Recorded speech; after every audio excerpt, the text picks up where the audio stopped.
Good afternoon.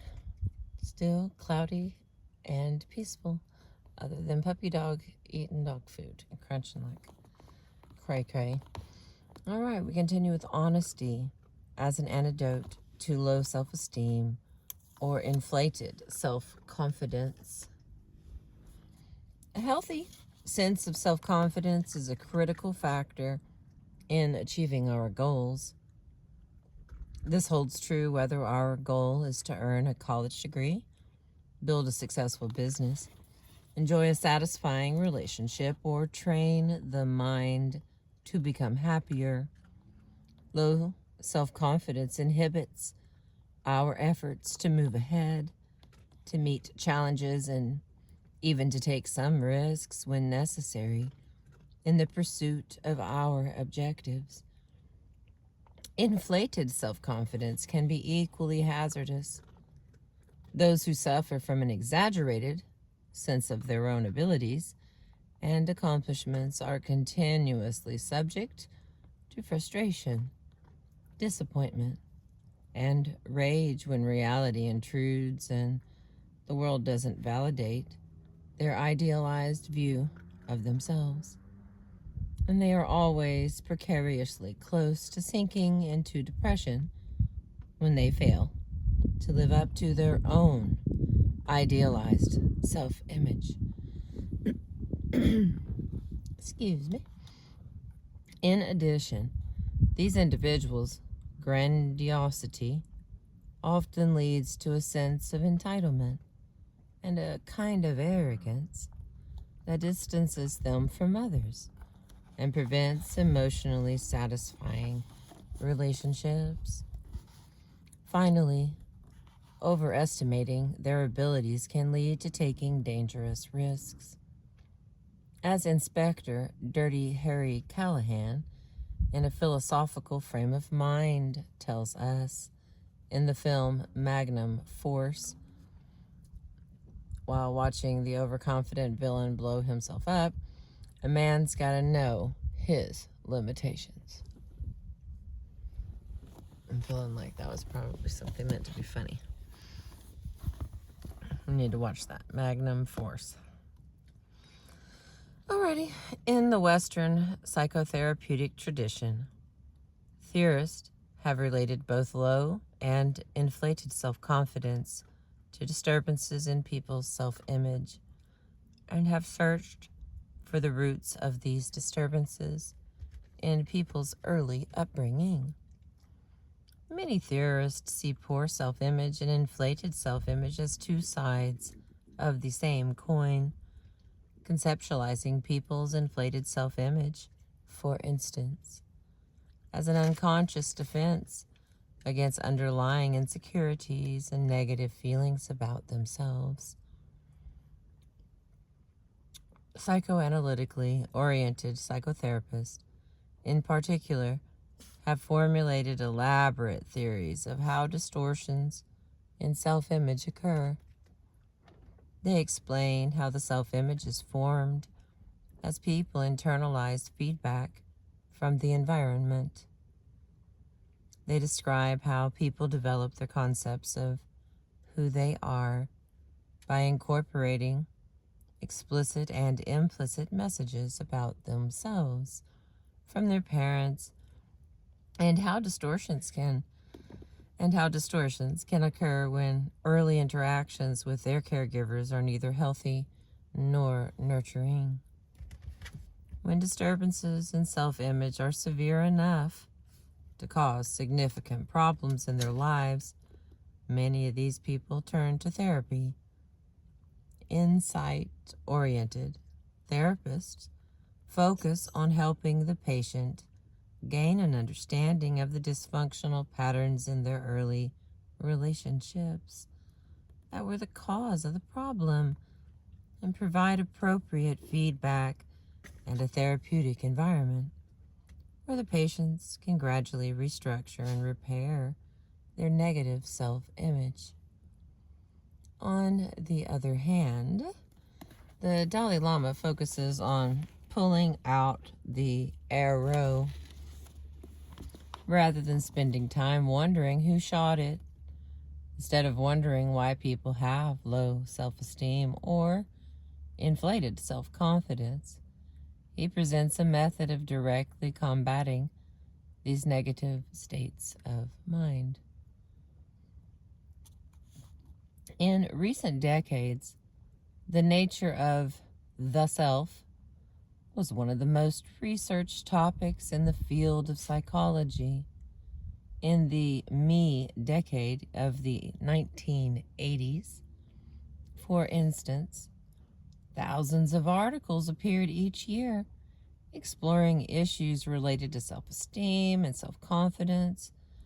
With this in mind, I addressed the subject with the Dalai Lama. In one of our other conversations, you spoke of humility as a positive trait and how it is linked with the cultivation of patience and tolerance. In Western psychology and our culture in general, it seems that being humble is largely overlooked in favor of developing qualities like high levels of self-esteem and self-confidence. In fact, in the West, there's a lot of importance placed on these attributes. I was just wondering, do you feel that Westerners sometimes tend to put too much emphasis on self-confidence? That it's kind of overindulgent or too self-absorbed? Not necessarily, the Dalai Lama replied. Although the subject can be quite complicated. For example, the great spiritual practitioners are those who have made a pledge or developed the determination to eradicate all of their negative states of mind in order to help bring ultimate happiness to all sentient beings. They have this kind of vision and aspiration. This requires a tremendous sense of self-confidence. And this self-confidence can be very important because it gives you a certain boldness of mind that helps you accomplish great goals. In a way, this may seem like a kind of arrogance, although not in a negative way. It is based on sound reasons. So here, I would consider them to be very courageous. I would consider them to be heroes or sheroes. Well, for a great... Dog yelling, move. Are you going somewhere, babe? Okay, there we go. Is that better? Let me roll that window up.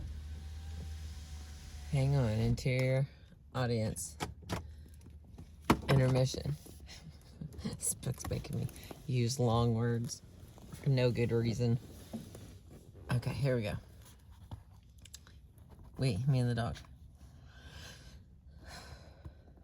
For a great spiritual master, what may appear on the surface to be a form of arrogance may in fact be a kind of self-confidence and courage, I allowed. But for normal people, under everyday circumstances, the opposite is more likely to occur. Someone appears to have strong self-confidence or high self-esteem, but it can be in reality simply arrogance. I understand that according to Buddhism, arrogance is categorized as one of the basic afflicted emotions. In fact, I've read that according to one system, they list 7 different types of arrogance. So avoiding or overcoming arrogance is considered very important.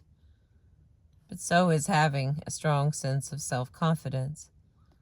There seems to be a fine line between them sometimes. How can you tell the difference between them and cultivate one while reducing the other? Sometimes it's quite difficult to distinguish between confidence and arrogance, he conceded. Maybe one way of distinguishing between the two is to see whether or not it is sound. One can have a very sound or a very valid sense of superiority in relation to someone else, which could be very justified and which could be valid. And then there could also be an inflated sense of self, which is totally groundless. That would be arrogance.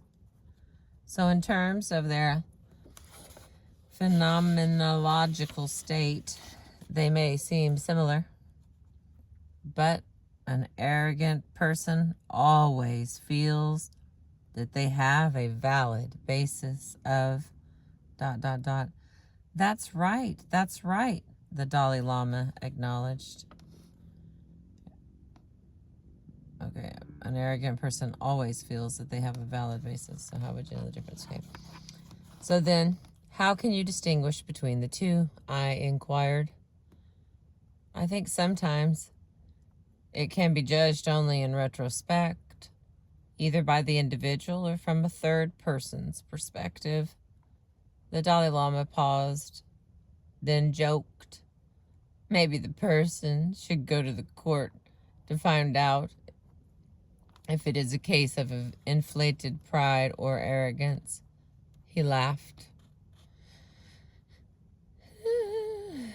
In making the distinction between conceit and valid self-confidence, he went on, one could think in terms of the consequences of one's attitude. Conceit and arrogance generally lead to negative consequences, whereas a healthy self-confidence leads to more positive consequences.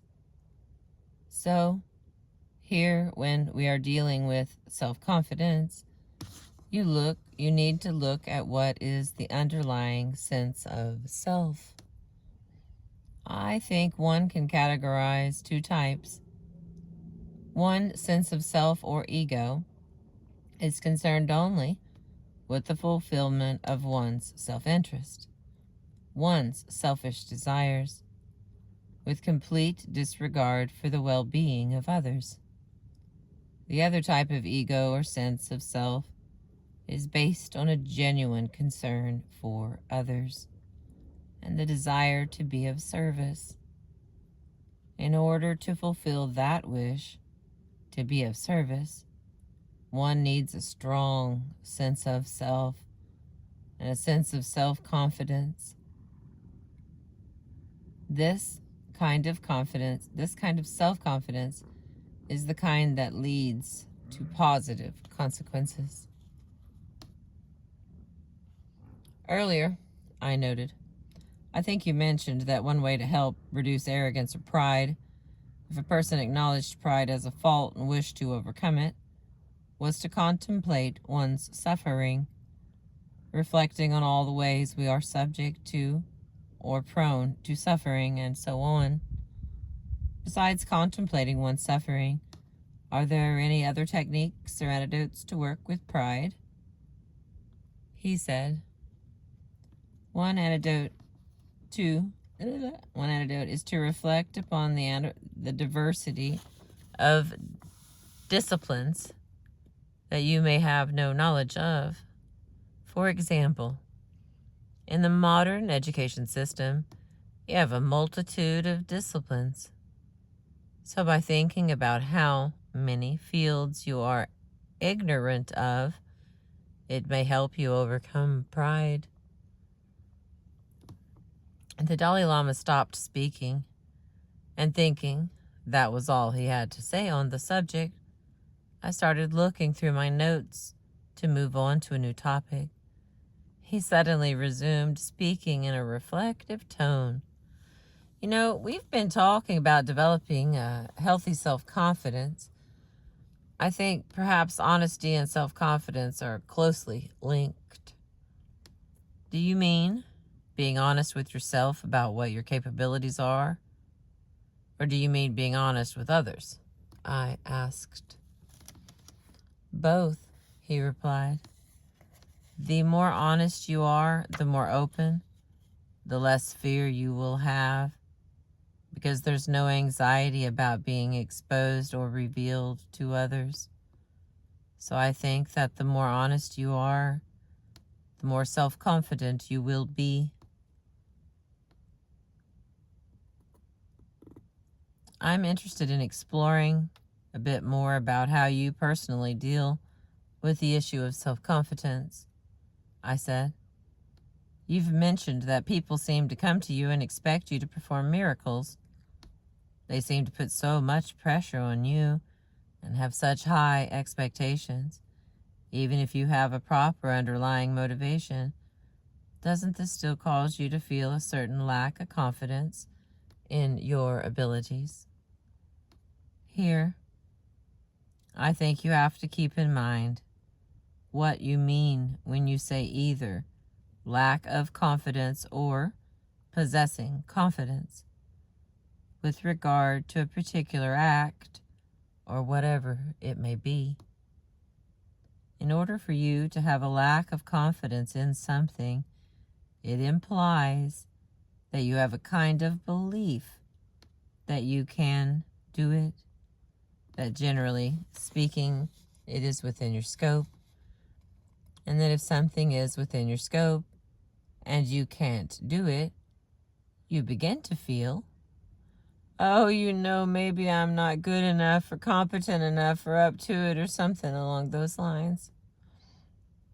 However, for me to realize that I cannot perform miracles, that does not lead to loss of confidence, because I never believed myself to have that capacity in the first place.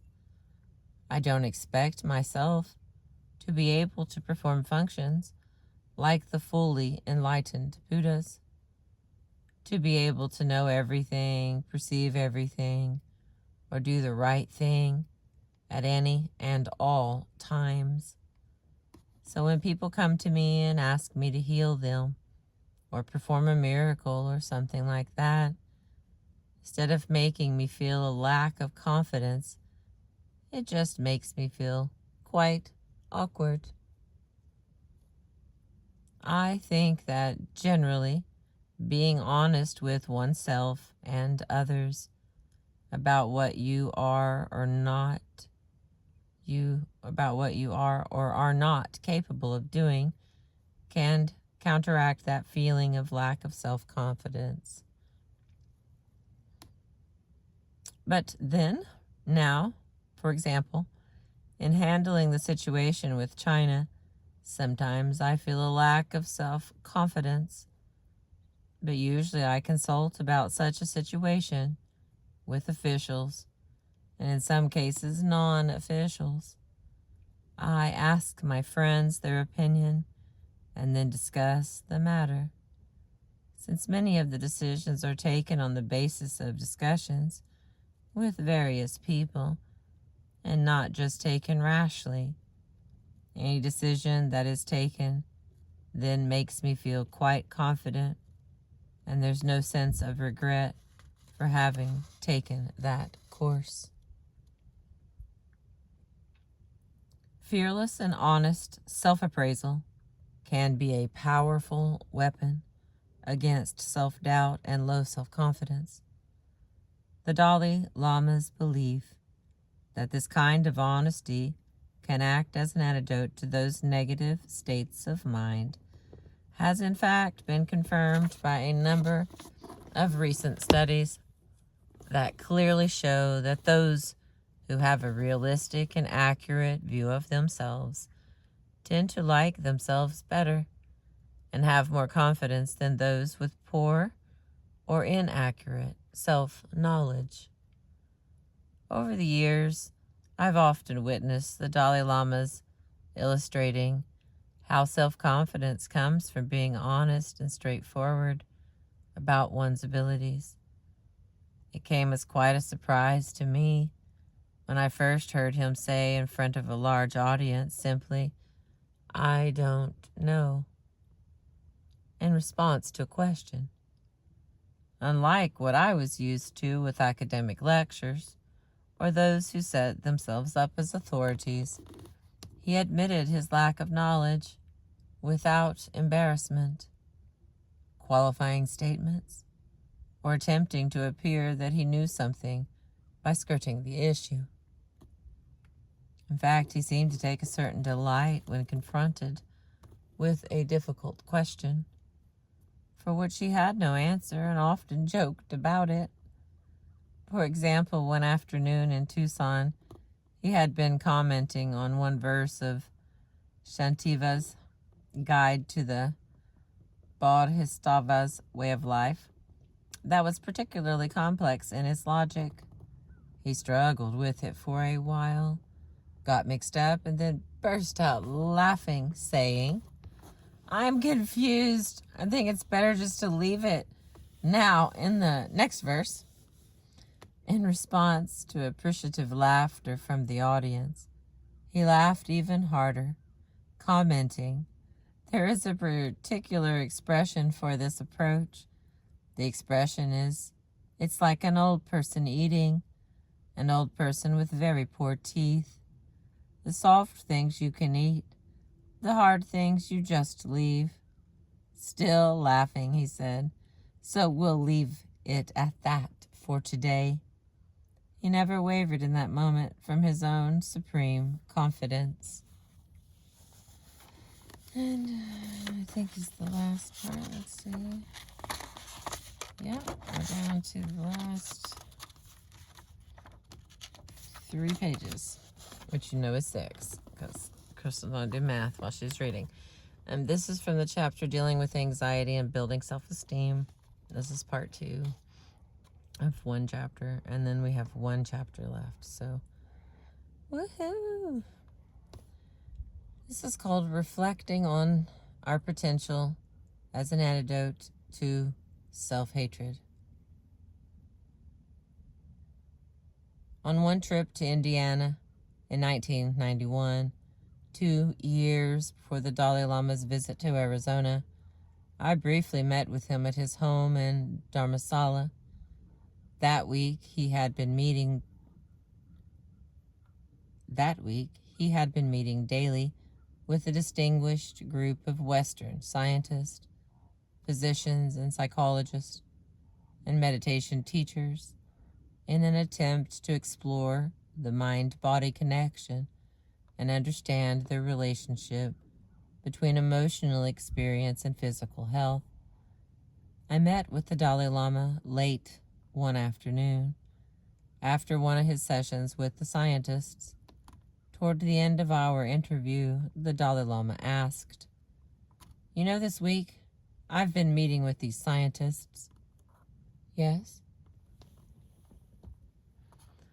"Something came up this week which I found very surprising. This concept of self-hatred. You are familiar with that concept?" "Definitely, a fair proportion of my patients suffer from it."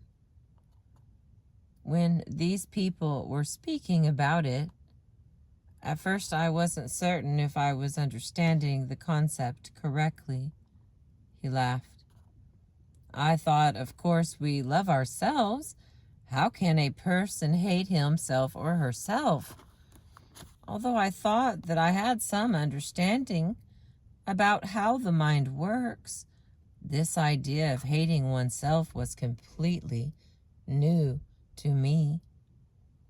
The reason why I found it quite unbelievable is that practicing Buddhists work very hard trying to overcome our self-centered attitude, our selfish thoughts and motives. From this viewpoint, I think we love and cherish ourselves so much, too much. So to think of the possibility of someone not cherishing one's self and even hating oneself was quite unbelievable. As a psychiatrist, can you please explain this concept for me and how it occurs?" I briefly described for him the psychological view of how self-hatred arises. I explained how our self-image is shaped by our parents and upbringing, how we pick up implicit messages about ourselves from them as we grow and develop, and I outlined the specific conditions that create a negative self-image. I went on to detail the factors that exacerbate self-hatred, such as when our behavior fails to live up to our idealized self-image, and described some of the ways that self-hatred can be culturally reinforced, particularly in some women and minorities. While I was discussing these things, the Dalai Lama continued to nod thoughtfully with a quizzical expression on his face, as if he were still having some difficulty grasping this strange concept. Groucho Marx once quipped, "I'd never join a club that would have me for a member." Broadening this kind of negative self-view into an observation about human nature, Mark Twain said, "No man deep down in the privacy of his own heart has any considerable respect for himself." And taking this pessimistic view of humanity and incorporating it into his psychological theories, the humanist psychologist Carl Rogers once claimed, "Most people despise themselves, regard themselves as worthless and unlovable." There is a popular notion in our society, shared by most contemporary therapists, that self-hatred is rampant within Western culture. While it certainly exists, fortunately, it may not be as widespread as many believe. It certainly is a common problem among those who seek therapy, but sometimes therapists in clinical practice have a skewed view, a tendency to base their general view of human nature on those few individuals who walk into their offices. Most of the data, based on experimental evidence, however, have established the fact that often people tend to, or at least want to, see themselves in a favorable light, rating themselves as better than average. And almost any survey asking about subjective and socially desirable qualities. So, while self-hatred may not be as universal as commonly thought, it can still be a tremendous obstacle for many people.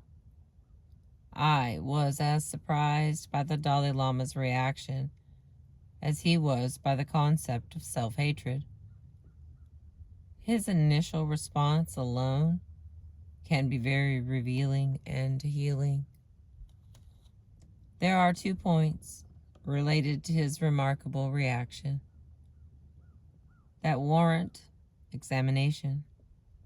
The first point is simply that he was unfamiliar with the existence of self-hatred. The underlying assumption that self-hatred is a widespread human problem leads to an impressionistic sense that it is a deeply ingrained feature of the human psyche. But the fact that it is virtually unheard of within entire cultures, as in this case the Tibetan culture, strongly reminds us that this troubling mental state, like all of the other negative mental states that we have discussed, is not an intrinsic part of the human mind. It is not something that we are born with, irrevocably saddled with, nor is it an indelible characteristic of our nature. It can be removed. This realization alone can serve to weaken its power, give us hope, and increase our commitment to eliminate it.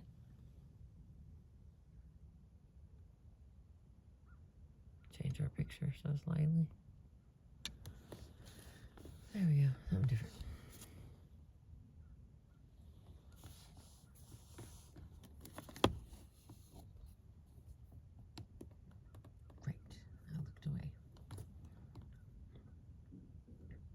The second point related to the Dalai Lama's initial reaction was his response. Hate one's self? Of course we love ourselves. For those of us who suffer from self-hatred or know someone who does, this response may seem incredibly naive at first glance. But on closer investigation, there may be a penetrating truth to his response. Love is difficult to define, and there may be different definitions. But one definition of love, and perhaps the most pure and exalted kind of love, is an utter, absolute, and unqualified wish for the happiness of another individual. It is a heartfelt wish for the other's happiness, regardless of whether he does something to injure us or even whether we like him. Now, deep in our hearts, there's no question that every one of us wants to be happy. So if our definition of love is based on a genuine wish for someone's happiness, then each of us does in fact love himself or herself. Every one of us sincerely wishes for his or her own happiness. In my clinical practice, I've sometimes encountered the most extreme cases of self-hatred, to the point where the person experiences recurrent thoughts of suicide. But even in these most extreme cases, the thought of death is ultimately based on the individual's wish, however distorted and misguided it may be, to release her or himself from suffering, not to cause it. So perhaps the Dalai Lama was not far off the mark in his belief that all of us have an underlying self-love. And this idea suggests a powerful antidote to self-hatred. We can directly counteract thoughts of self-contempt by reminding ourselves that no matter how much we may dislike some of our characteristics, underneath it all, we wish ourselves to be happy, and that is a profound kind of love. On a subsequent visit to Dharamsala, I returned to the subject of self-hatred with the Dalai Lama.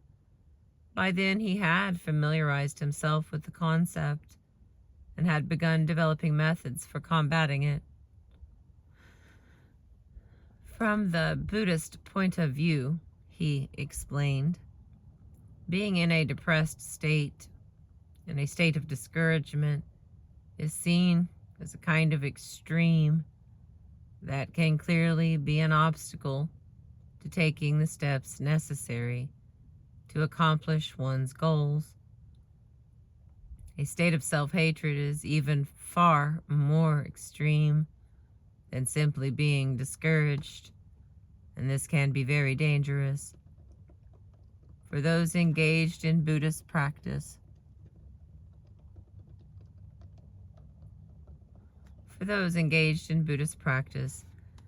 then the antidote to self-hatred would be to reflect upon the fact that all beings, including oneself, have Buddha nature, the seed or potential for perfection, full enlightenment.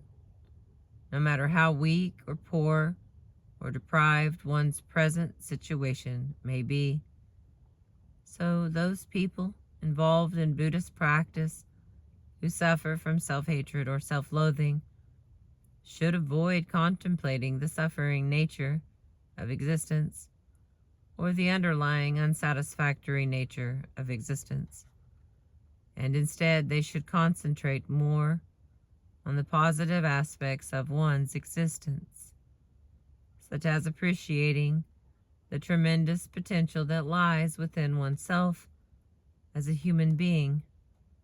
And by reflecting upon these opportunities and potentials, they will be able to increase their sense of worth and confidence in themselves. Raising my now standard question from the perspective of a non-Buddhist, I asked, well, what would be the antidote for someone who may not have heard of the concept of Buddha nature, or who may not be a Buddhist? One thing in general that we could point out to such people is that we are gifted as human beings with this wonderful human intelligence.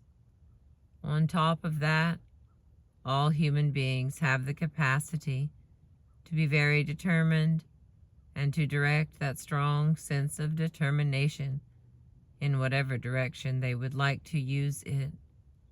There is no doubt of this.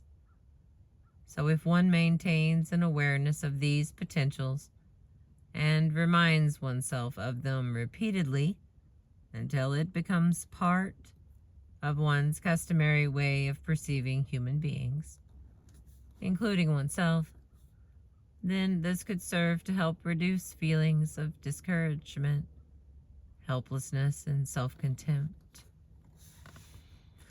And here's the last paragraph or two.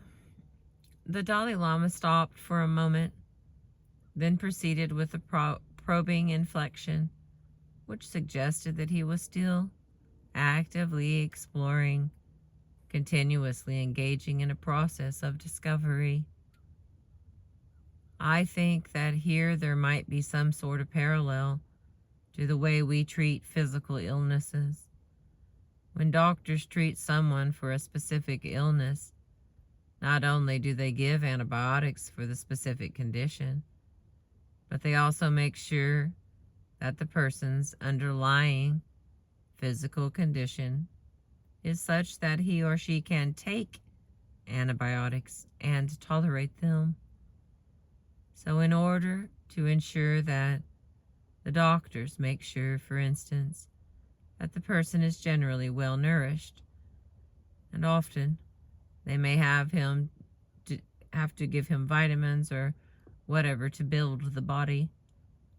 So long as the person has that underlying strength in his or her body, then there is the potential or capacity within the body to heal itself from the illness through medication. Similarly, so long as we know and maintain an awareness that we have this marvelous gift of human intelligence and capacity to develop determination and use it in a positive ways, in some sense we have this underlying mental health and underlying strength that comes from realizing we have this great human potential. This realization can act as a sort of built-in mechanism that allows us to deal with any difficulty, no matter what situation we are facing, without losing hope or sinking into self-hatred. Reminding ourselves of the great qualities we share with all human beings acts to neutralize the impulse to think that we are bad or undeserving. Many Tibetans do this as a daily meditation practice. Perhaps that's the reason why in Tibetan culture, self-hatred never took hold. All right, we're on our last chapter, which is Closing Reflections on Living a Spiritual Life. And it is long enough to be its own video. So here's a snapshot of this book again. There it is. In case you're looking for it in the wild, come back. There we go. I appreciate you. Thank you for letting me share with you and read to you today. Have a beautiful day.